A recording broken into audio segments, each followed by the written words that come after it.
are observing your exhale and inhale. So be aware of it, nothing else.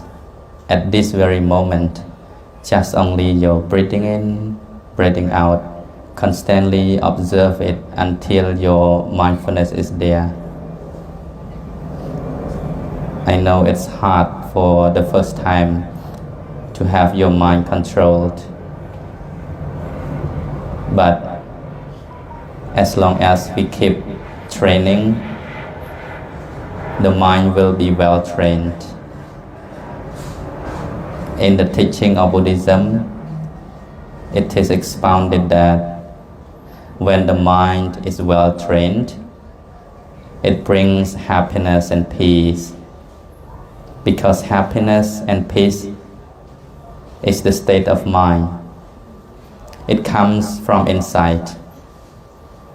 It comes from our mind that is well trained.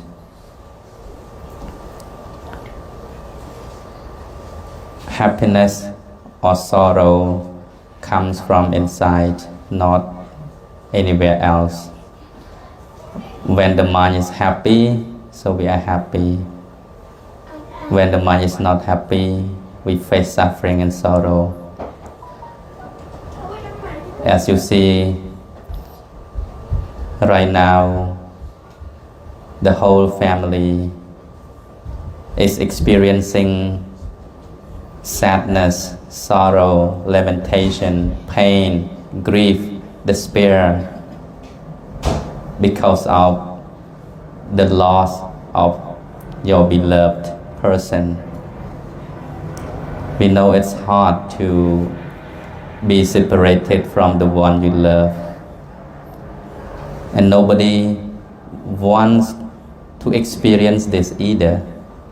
Nevertheless, it is inevitable. It is inevitable. Why? It is the nature of our life, where there is arising, there is disappearing. Where there is coming, there is going. Where there is meeting, there is departing. Where there is birth, there is death. Where there is happiness, there is suffering. Where there is tall, there is short. Where there is black, there is white. Where there is bad, there is good. So everything comes in pair. It is inevitable. It's just reality of life that everybody has to face. The same goes to our life. When we are born, we are subject to decay, to die. This is reality. Why we have to know that it is reality? First of all, we have to be brave enough to accept reality at the first hand. Otherwise, we will live in a state of sorrow, and it will prolong. It will continue to exist when we're not able to let it go for what happened and for what is happening. That is why focusing on the present moment is very precious, it's very valuable, it's very helpful for you. When you stay mindful, it means you are in the present moment. It is where we are right now. We're not in the past, we're not in the future. We live in the present moment. And we know that the reality is such. We are facing sorrow right now. We're experiencing pain because of the loss of our beloved person. But we also know that this is inevitable, right? Everybody has to face it, this. It's just a matter of time, sooner or later, regardless of whatsoever nationality, age, culture, rich or poor, powerful or not, doesn't matter. the king of death will take all living beings.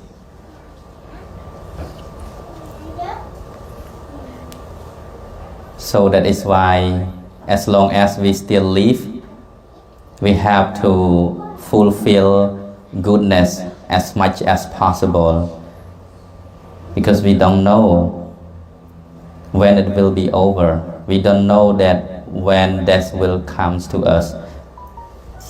That's why there is a saying. They said, life is uncertain, but death is certain. Why? Life is uncertain because we don't know that what's gonna happen in our life. We cannot predict the future for what is going to happen to us.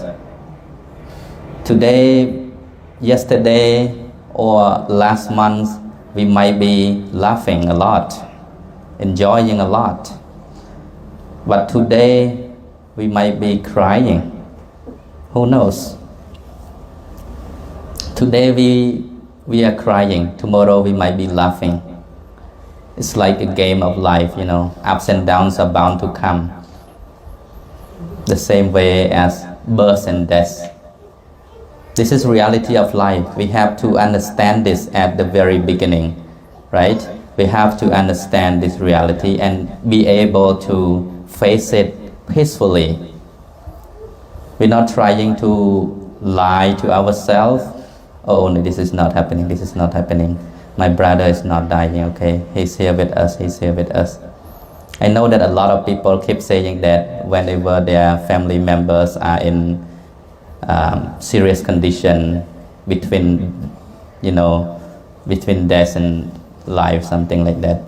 But the best method that the Buddha has taught us is that we have to see the nature of reality. When we see its true nature of reality of our life, we will still sad, but it will cease naturally. It will cease as time goes by. This is the nature of life. And this is not the first time that we have experienced such pain, right? This is not your first time, right, everybody? Not your first time. In the past, we all have lost our loved ones. Maybe your parents, your grandparents, are they still living? Your grandparents, your great-grandparents, are they still living? No? Yeah. Maybe the family members of your friends, of your communities, or anybody else. You have seen this. You have experienced the sadness, the grief, the pain before. This is not the first time that you experience pain and grief. But how was your mind between the period of that time until now? So we just do the comparison. How can we make our mind balanced? How can we keep the balance of the mind, especially in time when we lost someone we love? When we understand this matter of reality, we will be able to face it peacefully and accept it peacefully, because nothing can be changed. Nothing can be changed. So we have to accept this reality, understand this reality, and move on. Okay, we're not stuck. We're not stuck here. We have to move on. In the teaching of the Buddha, he always teaches us that when a person dies, creeping, crying cannot make any sense, because it cannot happen to the departed ones. I know it's hard to have ourselves from crying, not to cry, right? Not to cry, because we want to express our love and gratitude to him or to her. But adding on to that, we have to do something. We cannot just keep crying and do nothing else. We have to do something. So it is very appreciable that you all can come together as a family, as children. You come here to express your love to your departed relative by doing good. When you come together, you have a chance to do good for yourself, and with the goodness you have accumulated, you can share with him, you can share with your departed relatives, right? This is something good that you can do. If we're not doing something and keep crying, so it's useless. Okay, now it's good that you all can come. Since a few days ago until today, you have done a lot of good action, you have done a lot of meritorious deed by paying homage and veneration to the Buddha, to the Dharma, to the Sangha, and also the chance to listen to the chanting, to the monks' blessing, and the chance to observe, undertake the moral conduct through 5 precepts, the volition not to kill any living beings, not to steal, not to commit adultery or sexual misconduct, not to tell lies, and not to take any intoxicants. These are the basic principles for our life in order to gain happiness and peace. So this is a good thing that we have been doing. And also the chance to again listen to the Dhamma right now. You're able to listen the Dhamma and understand the teaching of the enlightened one, the Buddha. This is a great merit that you all are making right now. In the teaching of Buddhism, he explained there are 3 conditions. If a person is dead, what we can do to help him, or if you wish to donate or make an offering to the departed ones, there is no any other way besides doing charity or doing good for yourself. And by doing good, it means doing good with the virtuous people. And that is why in Buddhist traditions, and also for Cambodian people who practice Buddhism very dear and dear to them, whenever there is any funeral ceremony, they always invite the monks to come to their house, or they approach the temple. Why? Because they have a chance to make donation or do charity with the virtuous people. And there is different benefit when you do offering with the people who are not virtuous, who are not worthy of offering, which means they don't have good conduct, or they don't have virtue, high virtue. So the benefit that gain through your donation is also less. But when you make donation with those who are virtuous, with those who are worthy of offering, like the elderly people, like the monks and extra, so the merit, the benefit that you gain will be much and much greater. So the Buddha expounded 4 different types of people in which the merit makings will benefit differently based on the virtue of the receiver of your offering, right? If you offer to the Buddha when the Buddha was still living, a lot of people have approached to him, learn the Dhamma from him, and also be able to do charity with him, and they gain a lot of merit. But right now the Buddha is not here, but his teaching, his dispensation, his Dhamma is still here with us. That can be the instruction can be our teacher. That's why we have the monks to lead the teaching and to be able to hand out, to pass down the teaching to our generation, from one generation to another. This is a good thing that This is very fortunate thing that we still have, even though we're not born in the time of the Buddha, but we still born in the time when there is still his teaching, so that we are able to understand what is right, what is wrong, what is good and bad through his teaching. Personally, like for myself, without having learned the teaching of the Enlightened One, I would not be able to come and speak here in front of all of you. His teaching is very subtle, is very logical, and it's the fact of life. That's why I'm trying to explain all of you that when a person dies, we don't have any other way to benefit him. Crying doesn't help by just coming together, but if we don't do anything, that also cannot help to him, right? So in the teaching of the Buddha, there are 3 conditions that will be benefited to the departed one. So first thing, I already told that we have to do offering with the virtuous people. Like right now you're coming to the temple, you have the chance to do good, to make donation with the monks, with the elderly, grandma or grandpas. And then the second one, don't forget to dedicate merit, right? After you having done good deed, after having done all the merit, please don't forget to dedicate to your departed relatives.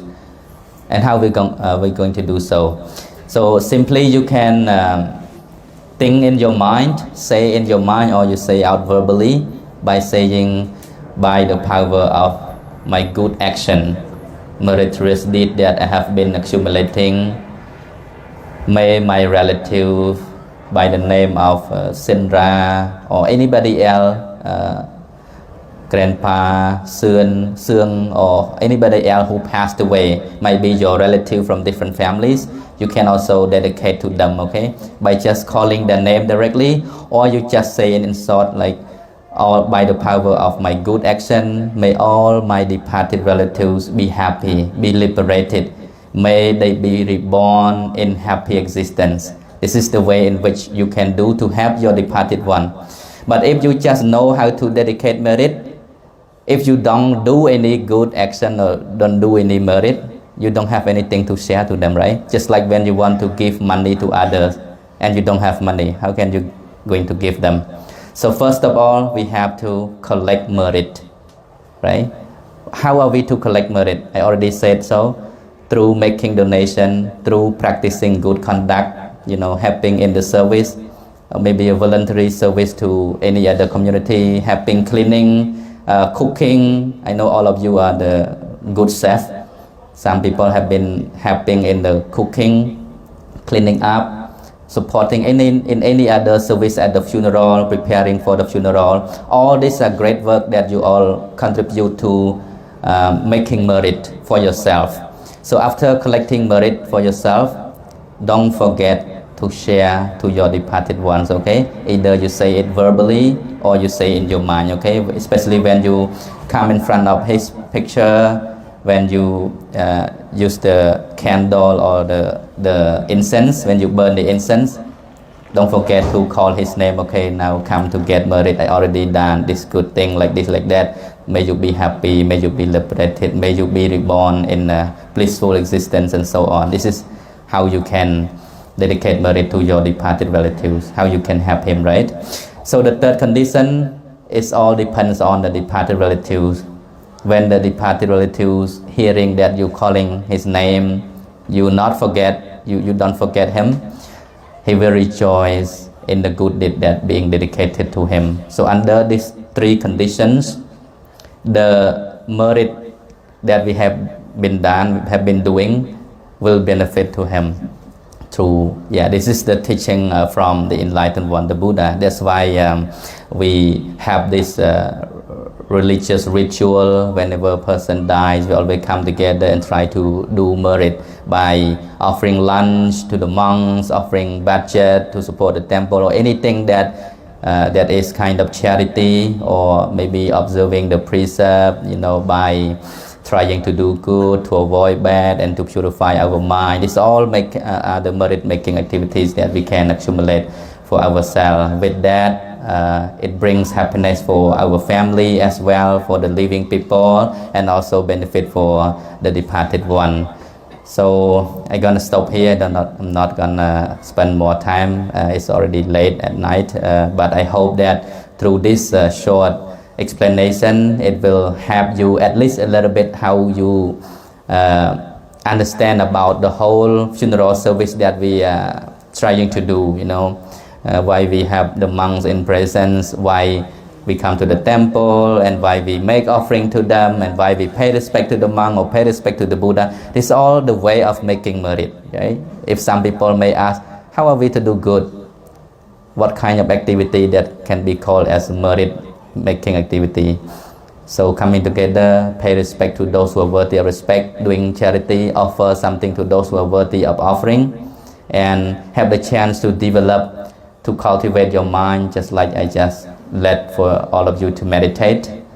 These are merit, right? These are good action that you've been doing. So please continue to do that anywhere, anytime, whenever you have time. You can spend a few minutes meditating, you know, before bed, after getting up, spend some minutes to, you know, just dive deep inside yourself. Most of the time we spend looking the world outside, but we never look inside ourselves. That's why sometimes we cannot control ourselves, control our mind. When we face suffering, we lose the balance of the mind. When we face happiness, we feel overjoyed. At the same time, we also lose the balance of the mind. So the mind is not balanced. And you know that something, whatever that is, that has no balance, it's gonna, you know, something is wrong there, and it will cause you suffering. So we need to keep balance on the daily basis. Regardless of whatever you do, you must try to keep yourself balanced. And when you're working, if you overwork, you give yourself a hard time. You have to balance between work, family life, money, you know, time for your family, time for yourself, time for your work, your job. So we have to give balance to everything. In the same way, when it comes to mental training, mental development, we have to keep it balanced. So we learn how to face reality, no matter how what we face, even it is a pleasant feeling or unpleasant feeling, pleasant object or unpleasant object that we might be seeing, we might be hearing, we might be tasting, we might be touching, we might be thinking. Through six sense doors, we must be able to balance it. But how are we to balance it?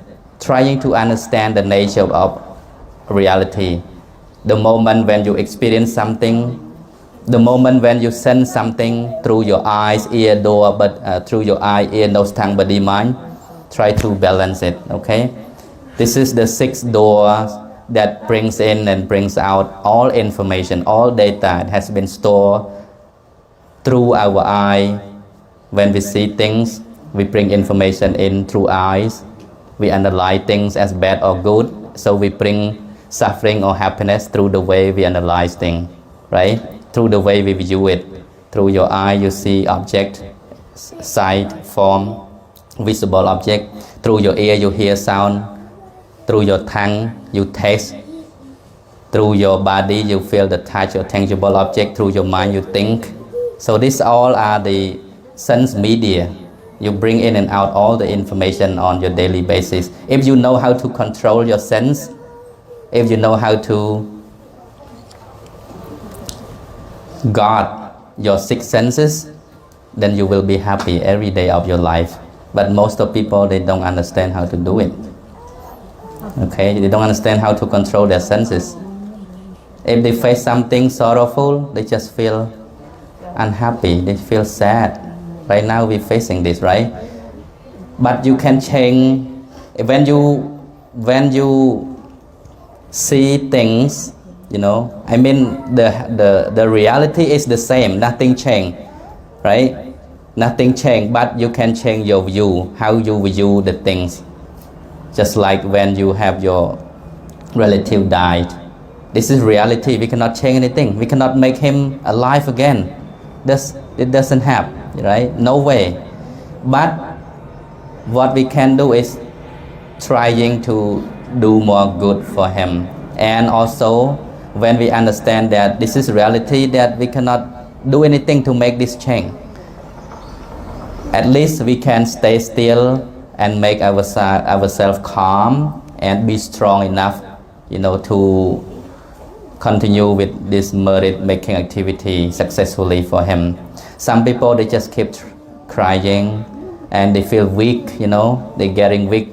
Eventually they cannot do anything because they lost someone they love, just like your mom, your grandma.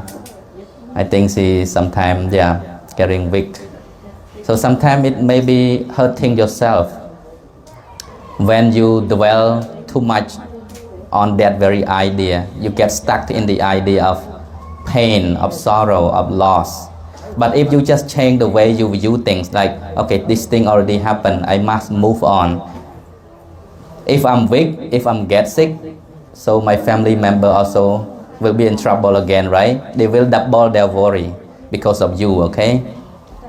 So you must be strong as a family member, be united, come together and try to help each other whatever you can. This is something that you can do to not just for the living relative but also for your departed relative, just to honor them in that way. This is also a good thing you can do, okay, everybody? So finally, by the power of your good volition in listening to the Dhamma, in coming together, practicing good conduct, listening to the chanting, observing the precept and mental, practicing meditation and mental development, may all this merit be accrued, be achieved to Mr. Senra, who just passed away a few days ago. If he knows, may he rejoice this merit after having rejoiced it. May he be liberated from suffering. May he be reborn in the blissful existence. And by the power of your good deed, may you all be happy, be blessed with peace and happiness, have long life and also be free from all kinds of disease and illness, be healthy, wealthy and prosper.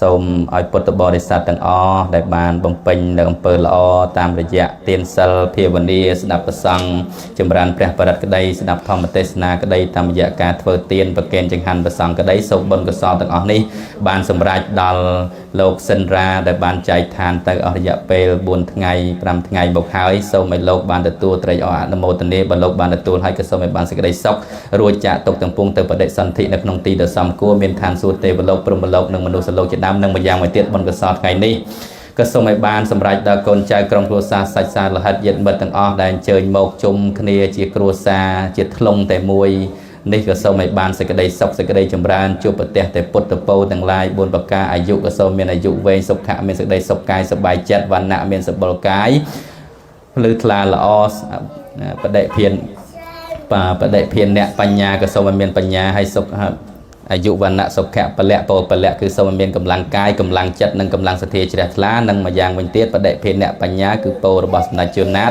ក៏សូមឲ្យបាននៅបញ្ញាបដិភានវៀងវៃគ្រប់ការងារភារកិច្ចទាំងអស់ក៏សូមឲ្យបានសម្រេចដោយបំណងពងប្រាថ្នាជាពិសេសនឹងក៏សូមមានសុខភាពល្អប្រាសចាកជំងឺរោគាពាតនានាសូមឲ្យបរិវាសជៀសចេញឆ្ងាយចាប់តាំងអំពីពេលនឹងតទៅសូមឲ្យបានជួបនឹងព្រះច្បាស់នឹងធម៌មានបញ្ញាល្អជាសមាធិយល់ឃើញត្រូវគ្រប់ជាតិរហូតដល់បានសម្រេចមគ្គនឹងផលតាមសំគួរដល់សេចក្តីប្រាថ្នាសូមអនុមោទនា